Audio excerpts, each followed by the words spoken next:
नमस्कार दोस्तों, स्वागत है आपका हमारे इस चैनल द साहित्य नामा पर। अपने उपन्यास को आगे बढ़ाते हुए चलते हैं अपने उपन्यास के पार्ट 20 की ओर। ठहरो, गालियां मत दो मुझे। मुझे समझाओ ना कि मेरे जीवन दर्शन में कहाँ पर गलती रही है। गालियों से मेरा कोई समझौता नहीं। अच्छा समझो, देखो मैं यह नहीं कहता कि तुम ईमानदार नहीं हो, तुम शक्तिशाली नहीं हो, लेकिन तुम अंतर्मुखी रहे, घोर व्यक्तिवादी रहे, अहंकारग्रस्त रहे। अपने मन की विकृतियों को भी तुमने अपनी ताकत समझने की कोशिश की। कोई भी जीवन दर्शन सफल नहीं होता अगर उसमें यह बाह्य यथार्थ और व्यापक सत्य धूप छां की तरह न मिला हो। मैं जानता हूँ कि तूने सुधा के साथ ऊंचाई निभाई, लेकिन अगर तेरे व्यक्तित्व को, तेरे मन को जरा सी भी ठेस पहुंचती तो तू गुमराह हो गया होता। तूने सुधा के स्नेह का निषेध कर दिया, तूने बिनती की श्रद्धा का तिरस्कार किया, तूने पम्मी की पवित्रता को भ्रष्ट की और इसे अपनी साधना समझता है। तू याद कर, कहाँ था तू 1 वर्ष पहले और अब कहाँ है। चंदन ने बड़ी कातरता से प्रतिबिंब की ओर देखा और बोला, मैं जानता हूँ मैं गुमराह हूँ, लेकिन बेईमान नहीं। तुम मुझे क्यों धिक्कार रहे हो? तुम कोई रास्ता बता दो ना, एक बार उसे भी आजमा लूं। रास्ता बताऊं? जो रास्ता तुमने एक बार बनाया था उसी पर तुम मजबूत रह पाए, फिर क्या एक के बाद दूसरे रास्ते पर चहलदमी करना चाहते हो? देखो कपूर, ध्यान से सुनो। तुमसे शायद किसी ने कभी कहा था, शायद बंटी ने कहा था कि आदमी तभी तक बड़ा रहता है जब तक वह निषेध करता चलता है। पता नहीं किस मानसिक आवेश में एक के बाद दूसरे तत्व का विध्वंस और विनाश करता चलता है, हर चट्टान को उखाड़ फेंकता रहता है। और तुमने यही जीवन दर्शन अपना लिया था, भूल उसे या अपने अनजाने से। तुम्हारी आत्मा भी एक शक्ति थी, एक तूफान था, लेकिन यह लक्ष्य भ्रष्ट था। तुम्हारी जिंदगी में लहरें उठने लगी, लेकिन गहराई नहीं। और याद रखो चंदर, तुम्हें सत्य उसे मिलता है जिसकी आत्मा शांत और गहरी होती है, समुद्र की गहराई की तरह, समुद्र की ऊपरी सतह की तरह जो विक्षुब्ध और तूफानी रहता होता है। उसके अंतर्द्वंद में चाहे कितनी गरज हो, लेकिन सत्य की शांत अमृतमयी आवाज नहीं होती। लेकिन वह गहराई मुझे मिली नहीं। बताता हूँ, घबराते क्यों हो? देखो, तुम में बहुत बड़ा अधैर्य रहा है, शक्ति रही है, पर धैर्य और दृढ़ता बिल्कुल नहीं। तुम गंभीर समुद्र तल न बनकर एक सशक्त लेकिन अशांत लहर बन गए, जो हर किनारे उसे टकराकर उसे तोड़ने के लिए व्यग्र हो उठी। तुम में ठहराव नहीं था, साधना नहीं थी। जानते हो क्यों? तुम्हें जहां से जरा भी तकलीफ मिली, अवरोध मिला, वहीं से तुमने अपना हाथ खींच लिया, वहीं से तुम भाग खड़े हुए। तुमने हमेशा उसका निषेध किया। पहले तुमने समाज का निषेध किया, व्यक्ति को साधना का केंद्र बनाया, फिर व्यक्ति का भी निषेध किया। अपने विचारों में, अंतर्मुखी भावनाओं में डूब गए, कर्मों का निषेध किया। फिर तो कर्म में ऐसी भागदौड़, ऐसी विमुखता शुरू हुई कि बस न मानवता का प्यार जीवन में प्रतिफलित कर सका, न सुधा का। पम्मी हो या बिनती, हर एक से तू निष्क्रिय खिलौने की तरह खेलता रहा। काश कि तूने समाज के लिए कुछ किया होता, सुधा के लिए कुछ किया होता, लेकिन तू कुछ न कर पाया। जिसने तुझे जिधर चाहा उधर उत्प्रेरित कर दिया, और तू अंधे और इच्छा विहीन परतंत्र अधड़ की तरह उधर ही हु करता हुआ दौड़ गया। माना मैंने कि समाज के आधार पर बने जीवन दर्शन में कुछ कमियां हैं, लेकिन असंत है, असत्ता ही उसे स्वीकार कर कुछ काम करता। माना कि सुधा के प्यार से मुझे तकलीफ हुई, पर उसकी महत्ता के ही आधार पर तो कुछ निर्माण कर ले जाता। लेकिन तू तो जरा से अवरोध के बहाने संपूर्ण का निषेध करता आया। तेरे जीवन निषेधों की निष्क्रियता के मानसिक प्रतिक्रियाओं की श्रृंखला रहा है। अभागे, तूने हमेशा जिंदगी का निषेध किया है। दुनिया को स्वीकार करता, यथार्थ को स्वीकार करता, जिंदगी को स्वीकार करता, और उसके आधार पर अपने को, अपने मन के प्यार को, अपने जीवन को संतुलित करता, आगे बढ़ता। लेकिन तूने अपनी मन की गंगा को व्यक्ति की छोटी सीमा में बांध लिया, उसे एक पोखरा बना दिया। पानी सड़ गया, उसमें गंध आने लगी। सुधा के प्यार की सीपी, जिसमें सत्य और सफलता का मोती बन सकता था, वह मर गई और रुके हुए पानी में विकृति और वासना के कीड़े कुलबुलाने लगे। शाबाश, क्या अमृत पाया है तूने, धन्य है अमृत पुत्र। बस करो, यह व्यंग मैं नहीं सह सकता। मैं क्या करता, कैसी लाचारी का स्वर है। छी, असफल पैगंबर। साधना यथार्थ को स्वीकार करते चलती है, उसका निषेध करके नहीं। हमारे यहाँ ईश्वर को कहा गया है कि नेति नेति, इसका मतलब है या नहीं है कि ईश्वर परम निषेध स्वरूप है। गलत नेति में ना तो केवल एक वर्ण है, इति दो वर्ण हैं। एक निषेध तो कम से कम दो स्वीकृतियां। इसी अनुपात में कल्पना और यथार्थ का समन्वय क्यों नहीं किया जा तूने। मैं यह नहीं समझ पाता कि यह दर्शन तेरी समझ में नहीं आता। देखो, इसको ऐसे समझो, घबराओ मत। कैलाश ने अगर नारी के व्यक्तित्व को नहीं समझा, सुधा की पवित्रता को तिरस्कृत किया, लेकिन उसने समाज के लिए कुछ तो किया। गेसु ने अपने विवाह का निषेध किया, लेकिन अख्तर के प्रति अपने प्यार का निषेध तो नहीं किया। अपने व्यक्तित्व का निर्माण किया, अपने चरित्र का निर्माण किया। यानी गेसु एक लड़की से तुम हार गए। छी, लेकिन मैं कितना थक गया था। या तो सोचो, मन को कितनी ऊंची नीची घाटियों से, मन से भी भयानक रास्तों से गुजरने में और कोई होता तो मर गया होता। मैं जिंदा तो हूँ। वाह, क्या जिंदगी है। तो क्या करूं, या रास्ता छोड़ दूं या व्यक्तित्व तोड़ डालूं, फिर वही निषेध और विध्वंस की बातें।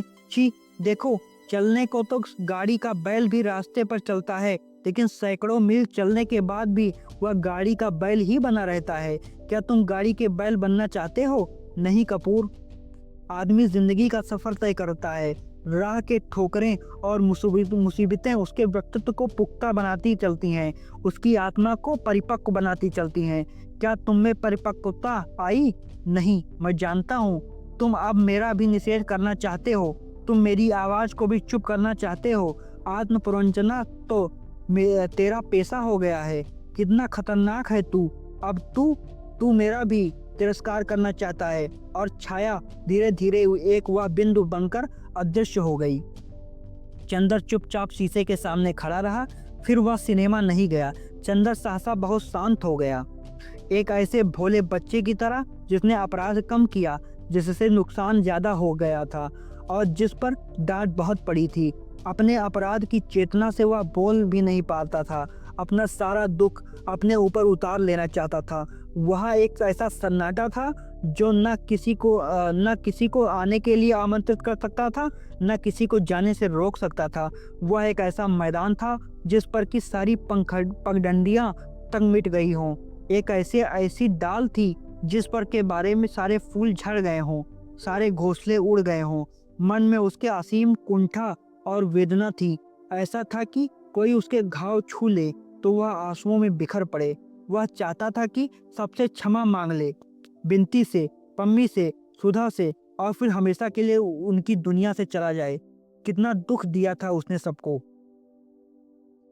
इसी मना स्थिति में एक दिन गेसु ने उसे बुलाया। वह गया। गेसु की अम्मी जान तो सामने आई, पर गेसु ने पर्दे में ही बातें की। गेसु ने बताया कि सुधा का खत आया कि वह जल्दी ही आएगी गेसु से मिलने। गेसु को बहुत ताज्जुब हुआ कि चंदर के पास कोई खबर क्यों नहीं आई। चंदर जब घर पहुंचा तो कैलाश का एक पत्र मिला। प्रिय चंदर, बहुत दिन से तुम्हारा कोई खत नहीं आया। कोई खत नहीं आया, न मेरे पास न इनके पास। क्या नाराज हो हम दोनों से? अच्छा तो लो, मैं तुम्हें खुशखबरी सुना दूं। मैं सांस्कृतिक मिशन में शायद ऑस्ट्रेलिया जाऊं। डॉक्टर साहब ने कोशिश कर दी है। आधा रुपया मेरा, आधा सरकार का। तुम्हें भला क्या फुर्सत मिलेगी यहाँ आने की? मैं ही इन्हें लेकर 2 रोज के लिए आऊँगा। इनकी कोई मुसलमान सखी है, वहाँ उससे ये भी मिलना चाहती हैं। हमारी खातिर का इंतजाम रखना। मैं 11 मई को सुबह की गाड़ी से पहुँचूँगा। तुम्हारा कैलाश। सुधा के आने के पहले चंदन ने घर की ओर नजर दौड़ाई। सिवा ड्राइंग रूम और लॉन के सचमुच बाकी घर इतना गंदा पड़ा था कि गेसु सच ही कह रही थी कि जैसे घर में प्रेत रहते हों। आदमी चाहे जितना सफाई पसंद और सुरुचिपूर्ण क्यों ना हो, लेकिन औरत के हाथ में जाने क्या जादू है कि वह घर को छूकर ही चमका देती है। औरत के बिना घर की व्यवस्था संभल ही नहीं सकती। सुधा और बिनती कोई भी नहीं थी और 3 ही महीने में बंगले का रूप बिगड़ गया था। उसने सारा बंगला साफ कराया। हालांकि 2 ही दिन के लिए सुधा और कैलाश आ रहे थे, लेकिन उसने इस तरह बंगले की सफाई कराई जैसे कोई नया समारोह हो। सुधा का कमरा बहुत सजा दिया था और सुधा की छत पर 2 पलंग डलवा दिए थे, लेकिन इन सब इंतजामों के पीछे उतनी ही निष्क्रिय भावहीनता थी जैसे कि वह एक होटल का मैनेजर हो और 2 आगंतुकों का इंतजाम कर रहा हो बस। मानसून के दिनों में मानसून के दिनों में अगर कभी किसी ने गौर किया हो तो बारिश होने के पहले ही हवा में एक नमी, पत्तियों पर एक हरियाली, मन में एक उमंग सी छा जाती है।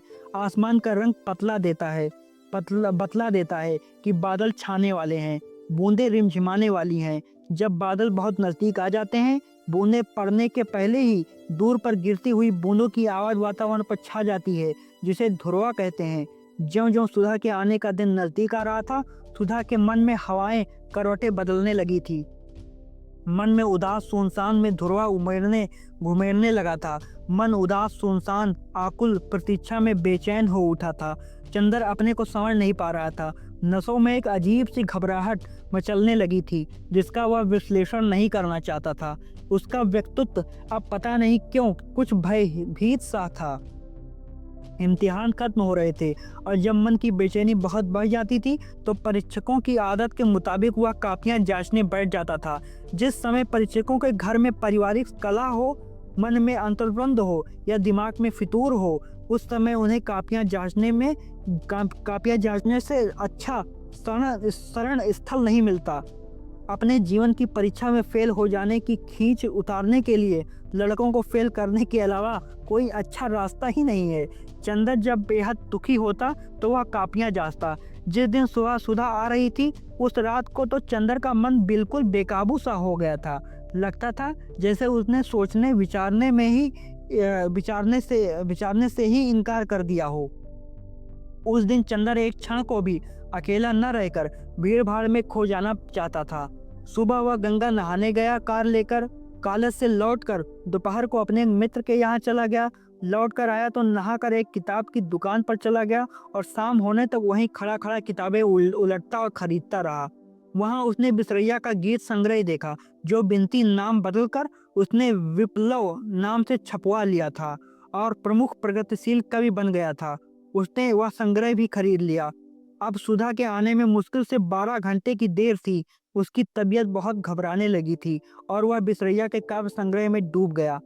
उन सड़े हुए गीतों में ही अपने को भुलाने की कोशिश करने लगा और अंत में उसने अपने को इतना थका दिया कि 3 बजे का अलार्म लगाकर वह सो गया। सुधा की गाड़ी 4:30 बजे आती थी। जब वह जागा तो रात अपने मखमली पंख पसारे नींद में डूबी हुई दुनिया पर शांति का आशीर्वाद बिखेर रही थी। ठंडे झोंके लहरा रहे थे और उन झोंकों पर पवित्रता छाई हुई थी। एक पछुआ के झोंके थे। ब्रह्म मुहूर्त के प्राचीन कार्यों ने जो रहस्य पाया था वह धीरे धीरे चंद्र की आंखों के सामने खुलने सा लगा। उसे लगा जैसे यह उसके व्यक्तित्व की नई सुबह है। एक बड़ा शांत संगीत उसकी पलकों पर ओस की तरह थिरकने लगा। क्षितिज के पास एक बड़ा सा सितारा जगमगा रहा था। चंदर को लगा जैसे यह उसके प्यार का सितारा है जो जाने किस अज्ञात पाताल में डूब गया था और आज से वह फिर उग गया है। उसने एक अंधविश्वासी भोले बच्चे की तरह उस किनारे को हाथ जोड़कर कहा, मेरी कंचन जैसी सुधा रानी के प्यार तुम कहाँ खो गए थे? तुम मेरे सामने नहीं रहे। मैं जाने किन तूफानों में उलझ गया था। मेरी आत्मा में सारी क्रूरता सुधा के प्यार की थी। मैंने नहीं खो दिया। उसके बाद मेरी आत्मा पीले पत्ते की तरह तूफान में उड़कर जाने किस कीचड़ में फंस गई थी। तुम मेरी सुधा के प्यार हो ना? मैंने तुम्हें सुधा की भोली आंखों में जगमगाते हुए देखा था। वेद मंत्रों जैसे इस पवित्र सुबह में आज फिर मेरे पाप में लिप्त तन को अमृत से धोने आए हो।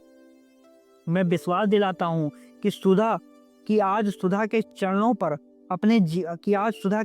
पर अपने जीवन के सारे गुनाहों को चढ़ाकर हमेशा के लिए क्षमा मांग लूंगा, लेकिन मेरी सांसों की सांस सुधा मुझे क्षमा कर दोगी ना?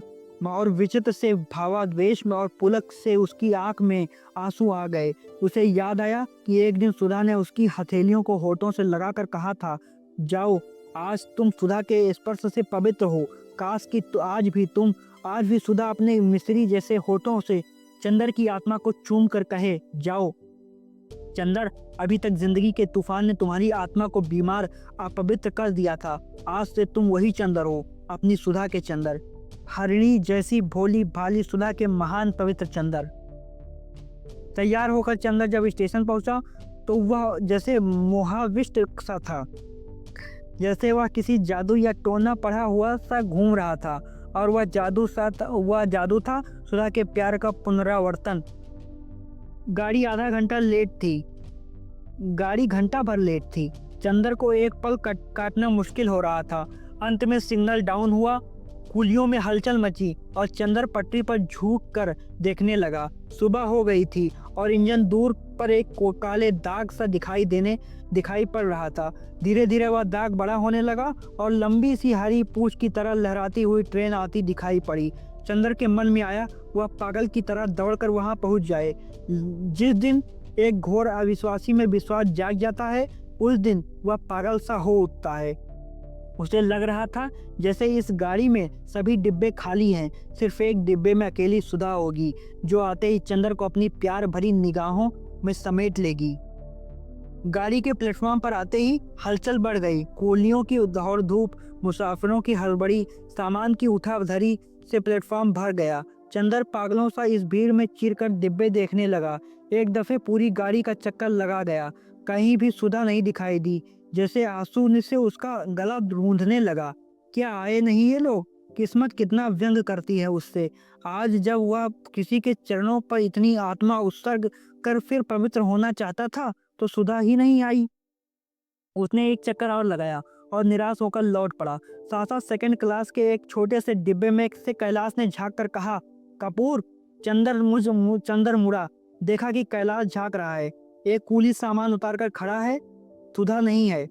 जैसे किसी ने झोंके से उसके मन का दीप बुझा दिया। सामान बहुत थोड़ा सा था।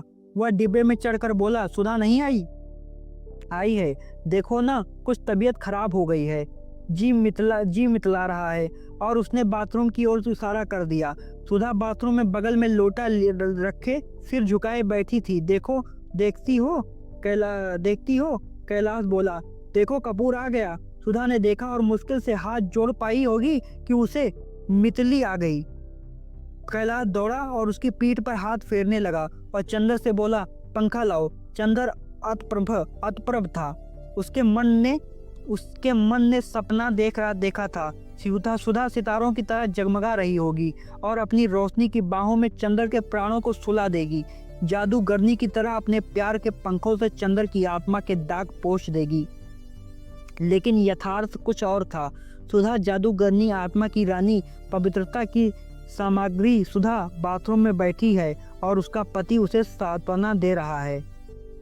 क्या कर रहे हो चंदर? पंखा उठाओ जल्दी से, कैलाश ने व्यग्रता से कहा। चंदर चौंक उठा और जाकर पंखा झलने लगा। थोड़ी देर बाद मुंह धोकर सुधा उठी और करहरती हुई जाकर सीट पर बैठ गई।